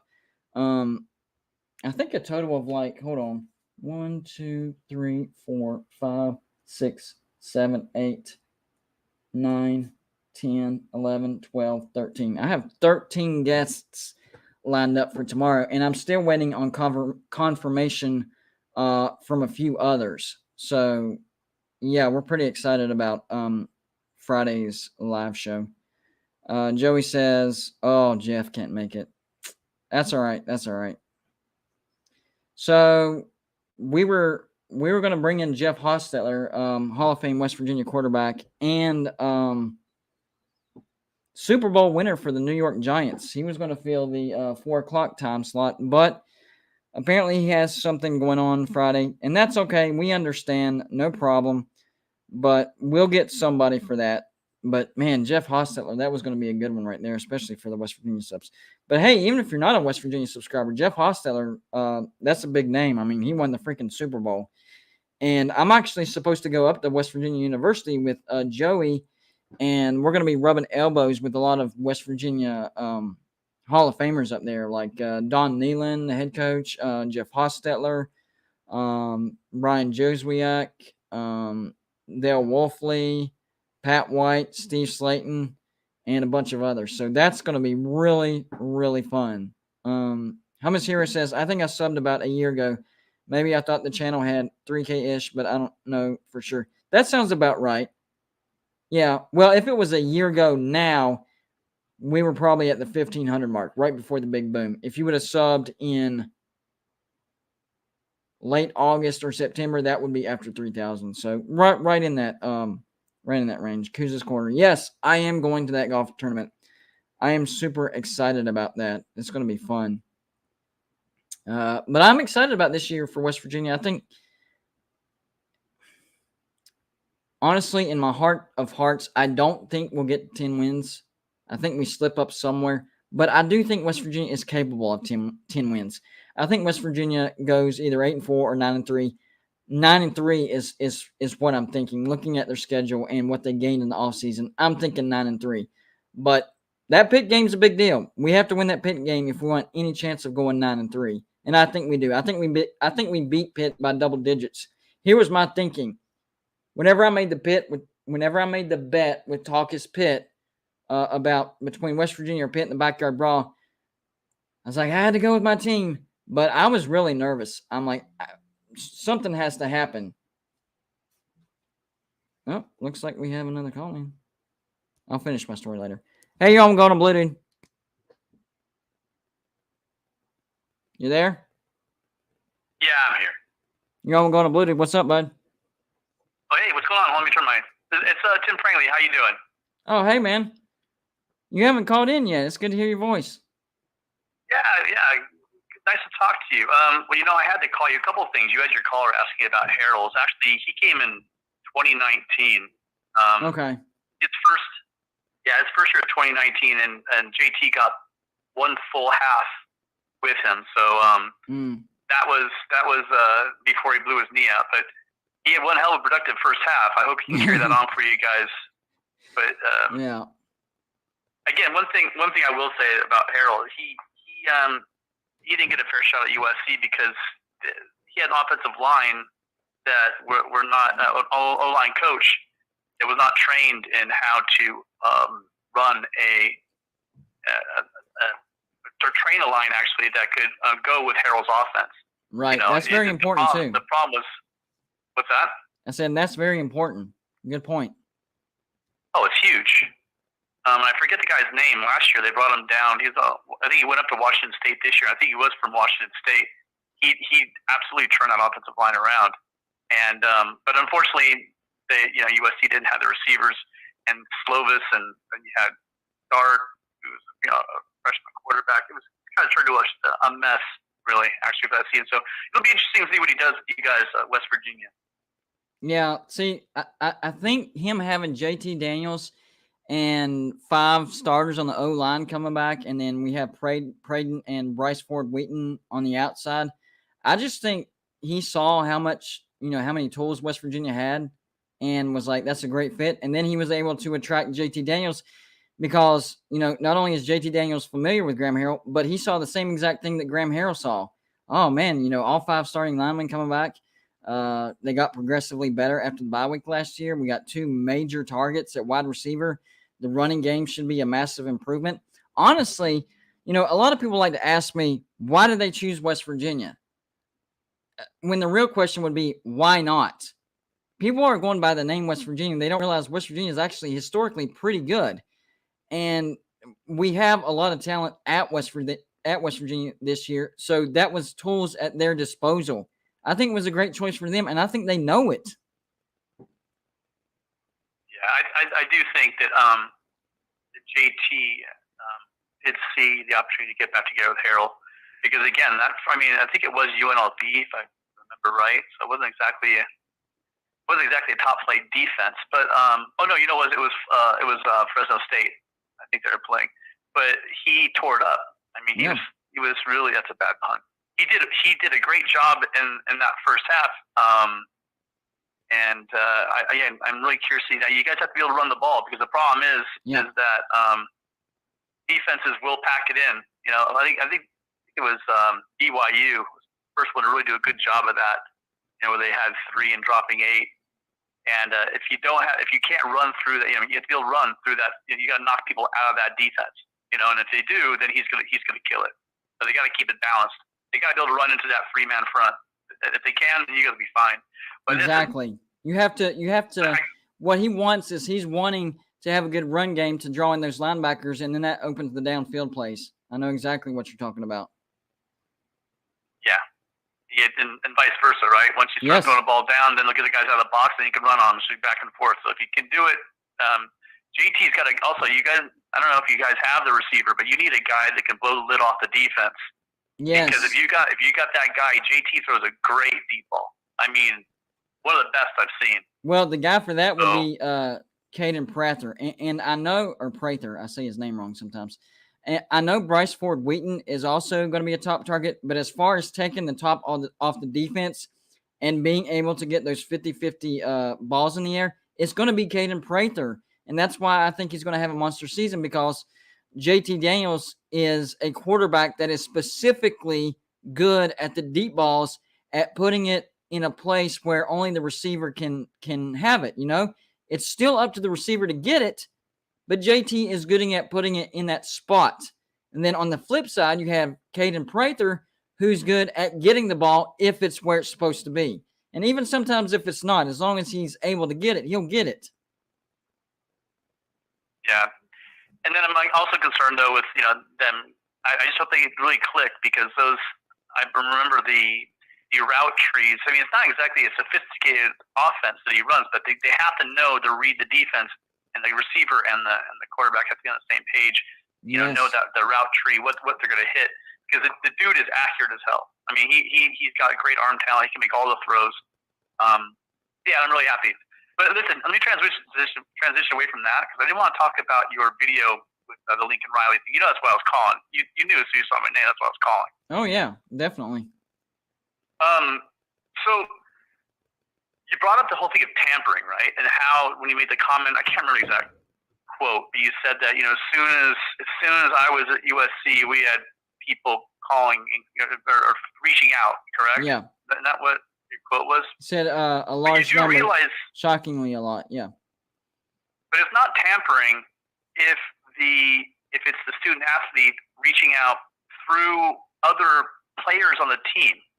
Yeah, I saw that in my comments, and like relatives, if they get like their brother or their mother or one of their friends, and I wasn't aware of that loophole, so could be that too. That's what they do. That I mean, dude, that's how it happens in all of these transfers. No one just goes into the portal.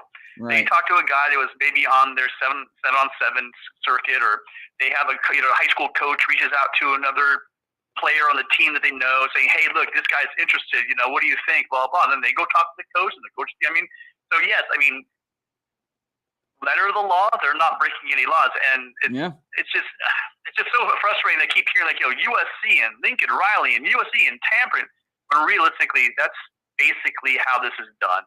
Is it clean? No. Is it the spirit of law? No, it's not the spirit of law. But with the NCAA, we know it's always a mess, and just like with NIL. I don't like NIL, but it is what it is. But if you dig your heels in and say, we're not doing NIL, then you're just going to fall behind. Yeah. And if you're not playing the game, the transfer portal game, where basically, I mean, if you don't think Bama's doing that, if you don't think Ohio State's doing that, if you don't think Texas is doing that, you don't think Oklahoma's doing that, we're crazy. Every coach, Narduzzi's full of crap, by the way. I mean, Narduzzi would do that in a second. Do you know what I mean? Yeah, I thought that was hilarious. Yeah, and then I think it was on Mark's channel, Voice College Football. He was talking about the fact that Narduzzi, like 3 or 4 weeks before, or 3 or 4 months before, was complaining to the media about the fact that Brian Kelly tried to come after, I can't believe I forget his name. Who's the quarterback from Pitt? Slovis or Pickett? Pickett. Kenny Pickett? So yeah. Pickett, right? That Brian Kelly is coming after Pickett as of like 2020 to get him a transfer. But the funny thing is everyone's freaking out. I mean, Narduzzi is just a big baby, dude. The dude just, he knows he can't sit back and say he doesn't know how the game is played.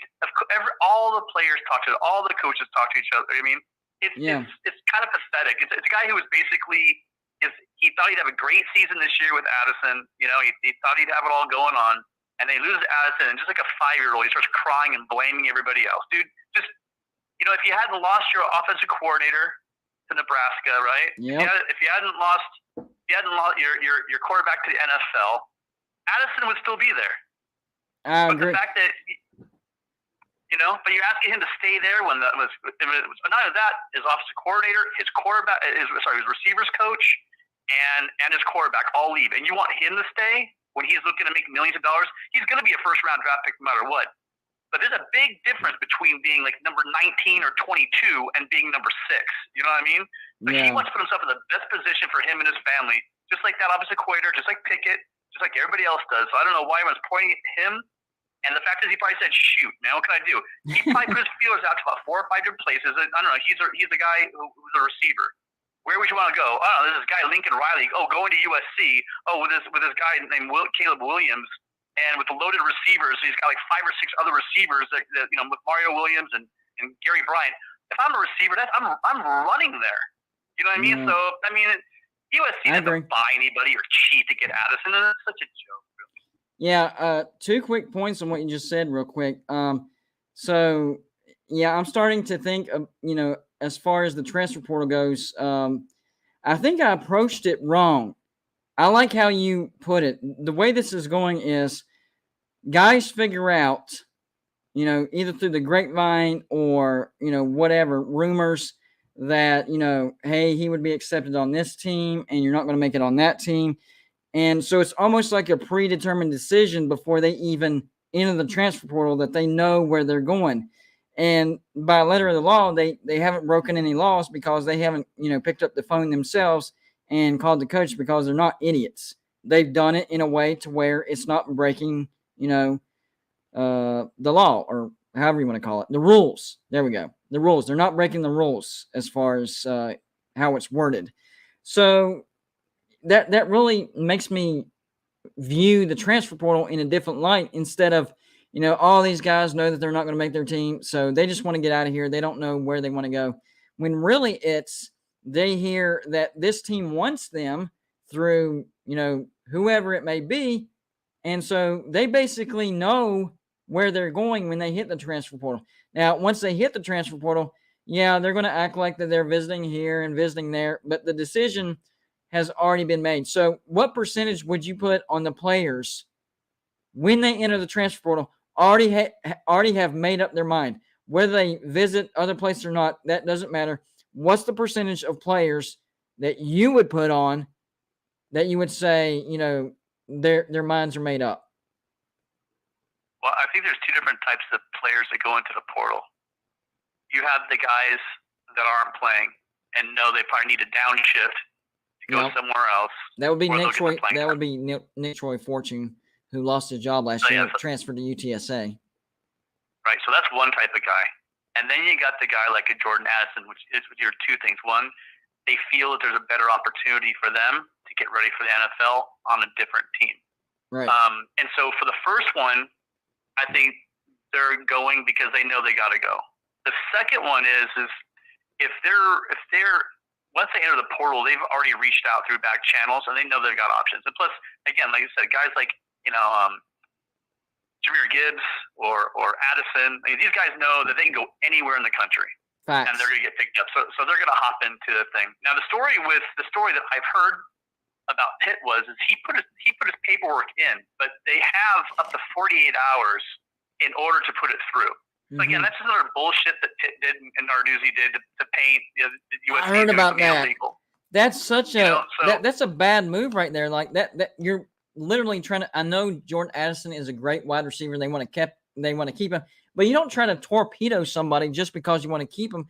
And you think because you're going to torpedo them and somehow you get them to stay against their own will, you think they're going to produce for you?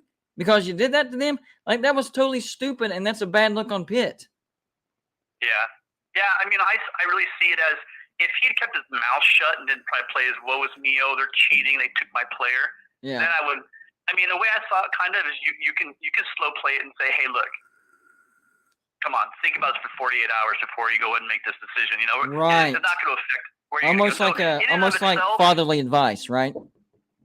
Yeah, in and of itself, hey man, just like everything, like the divorce in California, they make you wait 6 months before you can actually get divorced. I mean, so there's a cooling of or to buy a gun. It's like, hey, listen, you're pissed off, you can't go. Listen, come back in a couple of hours or come back in a day, and then buy the gun. You know what I mean? Right. It's this cooling off period, which I can see. You don't make a rash decision. Emotional decisions are usually bad decisions. Yeah, and the way they played it, again, what pisses me off about it is they didn't. They used it that way to make it seem like there was some tampering going on, which was a bunch of bullshit. Yeah. But yeah, no, I just see that people. Again, I don't really like the transfer portal. I don't really like NIL. I don't like any of this crap. I grew up watching college football in the late 80s, early 90s. That was my being a kid and growing up and being indoctrinated to the sport. And there's a reason why I like it more than the NFL. When I was a little kid, I liked the NFL.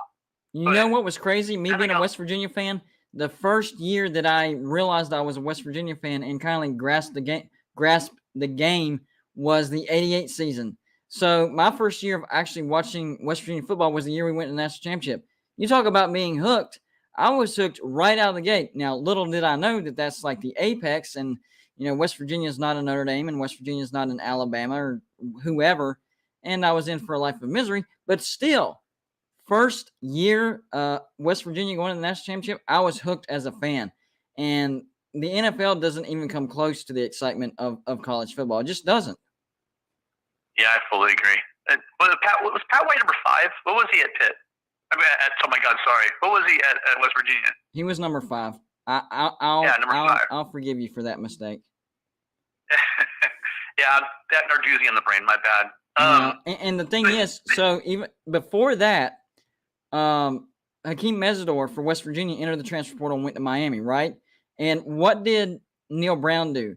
Yes, he had a press conference. Yes, he said, it made him sad, but he didn't accuse Miami of any tampering or anything like that.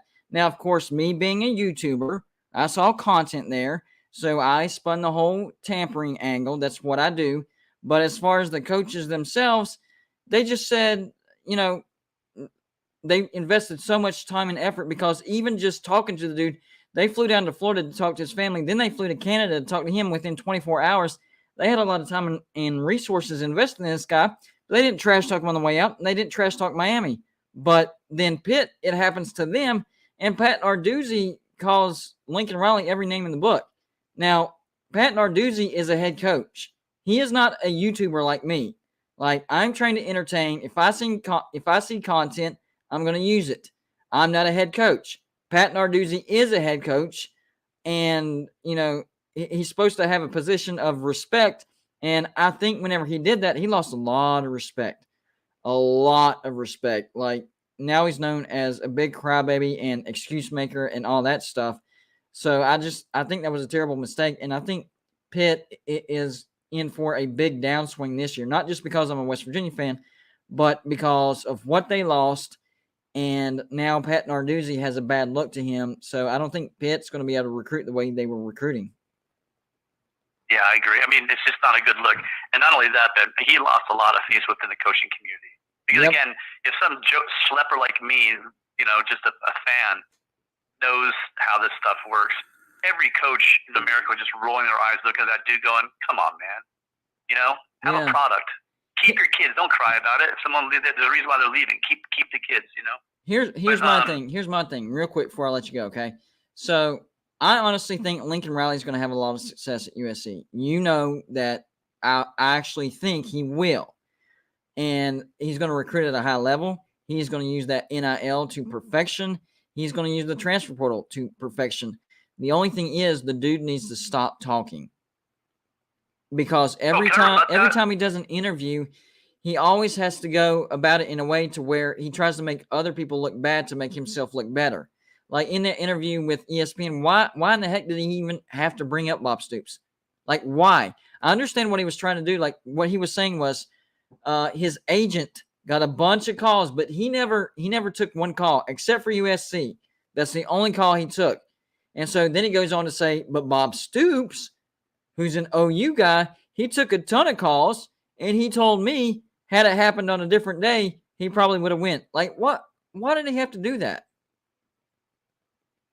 Have you been okay? Go Have you been on Twitter? I go on Have Twitter. Have you been on any message board anywhere? Yeah, I've been on Twitter. I go on Twitter probably 3 or 4 times a day. Between the OU fans, the OU press, and Bob Stoops himself, it's odd that I keep hearing from Mark Rogers and from you. Like, what he has to do here is just, not say anything. The fact is his name is being dragged through the mud before. Bob Stoops had talked about OU was this before he got, he brought his name up before. He didn't need to do that. So I guess what it is, that's fair. That's fair. You know what? I haven't even thought about looking in that direction because that particular headline came through ESPN. I saw that headline on ESPN. What I'm going to do is, and you have my email, right? Yeah, I do. So I need your help on this video, okay? What I want to do is I want to go and kind of go the opposite direction and see what OU has been saying about Lincoln Riley. That way, maybe, people can put 2 and 2 together because, yes, Lincoln Riley's been saying all this stuff and it looks nonsense. But according to you, Bob Stoops has been doing the same thing to him and saying, Oklahoma was better before him and it's going to be better after him. So people will see the tit for tat type of situation. Does that make sense? Absolutely does. And you know what? What's really funny is how many playoffs did Bob Stoops make without? I don't mean going way back to 2000. I mean, how many playoff games did Bob Stoops play in before Lincoln Riley became the offensive coordinator? None. What was the average recruiting class for OU before Lincoln Riley got there? That I don't know. About 15, 16. And now they're in the top 10. Lincoln Riley's been there. They're in the top 10 every year. Yep. I mean, I can go on and on and on because I keep hearing. Because I love Mark Rogers to death, dude. I love that dude. I'm on every one of his shows. But he has this thing in his head that OU got worse under Lincoln Riley. And these fans, again, here's what it is. I disagree with that. I disagree with that. But I mean, they keep saying stuff, and then if Lincoln Riley opens his mouth up saying, "Hey, hold on, let's fix the record here." Because one thing that really bugs me is, yeah, I am a USC fan, but anybody that's followed college sports for longer than the past 10 years knows that if you give USC a competent, forget like a good or great coach, if you give them a competent coach, USC is going to be the top 15, top 10 almost every year with just a good coach. Yeah. And like I said at the beginning, college football needs USC to be good. That's a fact. Well, even Lincoln Riley was somewhere around, again, he was like, 8, 9, 10, and then the rankings, right? You got a guy like Helton, right? Clay Helton at USC is getting fourth. He had the fourth highest recruiting class, the sixth highest recruiting class. So when people say that, why would he stay at OU? Why he can't get players at OU? He can't get them at USC. Dude, a guy like Helton is getting top 5 classes. Helton, a guy that the whole fan base wants to fire, and he's still getting top 5 recruiting classes after having losing seasons.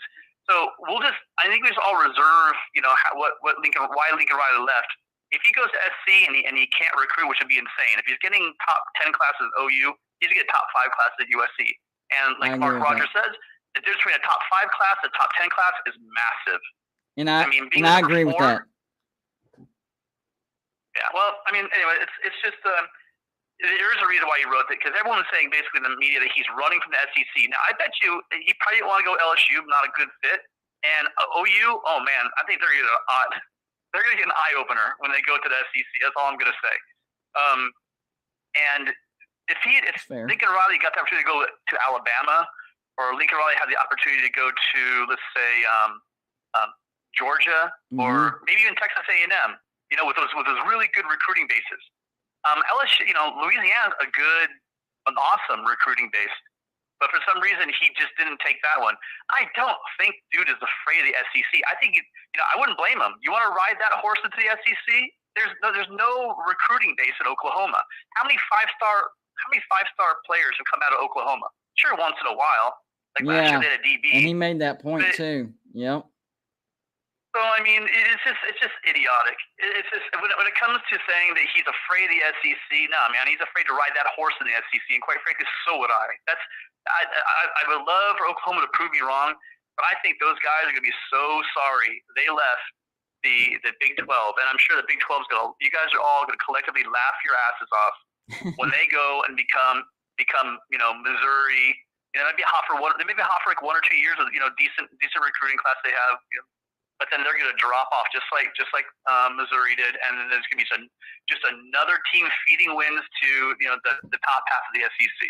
So they're going to go from. By the way they run their mouths, they deserve it. That's all I'm going to say. I would agree with that, and so they're going to go from being in the Big 12, where only them and Texas recruit in the top 10 and probably the top 20, and then teams start creeping in the top 30. Of course, Texas is bad at making decisions. So it's basically Oklahoma didn't have any competition whenever it comes to that. To going to the SEC, where even bad teams in the SEC are, top 40 recruiting class. I mean, we got South Carolina at number 25, and they finished, 5th in the SEC East last year. So Oklahoma, I think they're going to get punched in the mouth when they get to the SEC. I do think that they will eventually adjust, and they have a pretty good coach to do that with because he's a very good defensive coordinator. But as far as year 1, year 2, it's going to be a rude awakening for Oklahoma. It might take them 3 or 4 years to, get their bearings to where they can compete at a high level in the SEC. But it's going to be a jolt those first couple of years. I don't even want to talk about Texas. They're just going to be flat out bad for a while in the SEC. I don't even know why they did that. They had nothing to gain by joining the SEC. A lot of people say, "Oh, it's because of money." Texas already made a bunch of money, so they just wanted to line their pockets even more and then throw their team under the bus because Texas is already bad in the Big 12. They're going to be even worse in the SEC. In fact, I'm going to do a video on this tomorrow because why haven't I done a video on this sooner? I don't know why. This is a very bad decision by Texas, and they gained nothing except more money, which is going to do nothing for them because they've proven that they don't know how to spend their money. You remind me of one more thing. Talk about the ultimate hypocrisy. Watch this one. Ready? You got OU talking about Lincoln Riley skipping out the back door, going off to, and leaving them in the lurch, going over to USC. What the hell did they do to the Big 12? Exactly. Secretly making plans to leave the whole time. That's who a are good they to talk comparison. about, how dare he do something like that? It's just pretty funny. But also, I did have hummus remind me. Okay, fine. Hummus, I went way too freaking far. I get it. I was on a roll. I'm so pissed off at OU the way they're mouthing. But yeah, okay, fine. They're not Missouri, but they're not. I don't see them being a player. They're not going to be one of the big boys. They just won't be able to recruit. Yeah. Like the rest of the SEC. They won't be able to do it. They won't. And Texas, now that Texas is in the SEC with their NIL, boom, Gold Dude. I think Golden Blue Dude. I think that they will actually do better than Oklahoma. As a matter of fact, I just think they're positioned to do better. I think that they might start taking. It's gonna be weird to watch all the money at A&M and then at UT go at each other. I mean, I hope it turns into where they start turning each other in for violations. That's gonna be one nasty ass. That's gonna be entertaining rivalry to watch. And well, the thing is, I think they both have bad coaches. Jimbo, he recruits at a high level, but his best season was 9-1 in 2020. Sniffed the playoffs, didn't quite make it, and then last year 8-4, losing to teams they shouldn't lose. He's not a very good coach. Yes, he won a national championship at Florida State, but that was in his first few years with Bobby Bowden recruits. Once that well dried up, he moved on to A&M, and he's done nothing there. And then you got freaking Steve Sarkisian at Texas. That was a bad hire. So they're going to be trash talking to each other. They're going to be turning each other in, and they are literally going to keep themselves mediocre because of their own stupid decisions and then because of the others' stupid decisions. So it's going to be a double whammy for them going after each other and then making bad decisions on their own. It's going to be a train wreck. Yeah, for sure. Absolutely. Yeah, okay. All right, man. Well, thanks a lot. Appreciate it. And so how come you don't use StreamYard like Uncle Lou and Pigskin Pete do as far as your audio? Would that be easier for you? What do you mean? Well, you know how they on their shows they have on their call-in shows they actually have to where there's a StreamYard link that you can join, and I guess they block out. They don't show the people's cameras. Yeah, I'm going to do shows like that. Like on Friday, that's whenever the guests aren't on and people want to talk about what they just saw. I'm going to actually put the link in the videos. You know how I think it's a pretty clean way to do it. Yeah, yeah. The audio is pretty clean too. Yeah. So yeah, we're going to do that, and I do it like in the Patreon live shows. That's in every video, but depending on what we're talking about on the live shows and what day it's on, we're going to. And I've done it a couple times in the past, but not consistently. But definitely on Friday. Yeah, man, great show. Listen, I've been following you for about I would say about maybe a year, almost a year and a half. No, a year. I just started really. I've been a lurker for years, but Joey Foster's got me out of my cave. So, hey, dude's a genius, ain't he? Dude's a genius. Yeah, absolutely. All right. Well, thanks a lot, man. Have a great weekend. I'm glad to hear your wife's doing better, man. Yeah, I appreciate it. And do some Twitter stalking for me so I can put that OU thing together. Yeah. Well, I don't have to be stalking. I already know all about those fools. So yeah, I can throw down a lot of stuff that they've been talking. All right. Hit me up on email. All right. Okay. All right. Later, bud. Take care. So quick update before I get out of here on tomorrow's live show. As far as us hitting 7,000 during the live show, now we are 9 subscribers away from 7,000. It's going to happen. We didn't plan on hitting 7,000 during that preseason spectacular. I love that name, by the way. Love it. Preseason spectacular, but it looks like it's going to be perfect timing, and we're going to. Well, if somebody else doesn't loan me a couch, we will set on fire that glider, I guess is what you call it. But really, I just call it a rocker or a swing, whatever. But it's a glider. But I could end up burning a couch. Somebody else maybe has a spare couch or whatever. I'm not burning my couch. I don't have a separate couch, so that's not happening. So let's make it happen, guys. All you have to do is tell 1 or 2 of your friends, and boom. We're at 7,000, and we will celebrate tomorrow. I am ready for not tomorrow. I got 2 days. Oh my gosh! I was thinking tomorrow was Friday. We will definitely be at 7,000 by the live stream. What am I thinking? I am losing it. I am losing it. So yes, there's definitely going to be a celebration.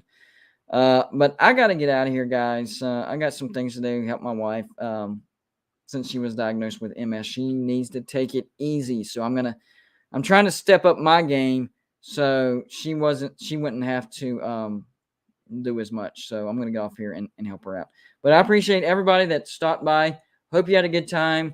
Everybody that hit the thumbs up and commented. I know a lot of y'all did that. I can tell because the video grew. I said that wrong. Let me refresh this so I can see. How about that? We have 55 watching, but 72 likes. That is what I'm talking about. I know we probably had more people watch than 72, but if you have more likes than the amount of people watching, that is always a good sign. Always. So, BBD says, I would trade my right leg for 7K more subs. I don't know if that's an even trade, but I understand your thinking, sir. I truly do. So I'm going to work. I bumped my mic. Sorry. I'm going to work with Tim Prangley and see if we can come up with a good dirt slinging video for Oklahoma too. I want to see both sides, you know. That's what being unbiased is about. You can't take sides. If there's another side to the story, then I need to talk about that side as well. Both sides has to be. All right, guys. Remember, Friday, 8-hour live show. It's going to be a long one. 1 p.m. to 9 p.m. The preseason spectacular. We will have Uncle Lou to kick it off at 1 p.m. and then a bunch of other guests on as well, including Kuz's Corner, who was in the chat. So a lot of your favorite YouTubers going to be on the live show. But anyways, I'm out of here. Thank you for joining. Thank you for hitting the thumbs up. And if you haven't subscribed, what are you waiting on? Especially if you're a college football fan, hit the subscribe button before we get out of here. Y'all have a good day, and we'll see you on Friday.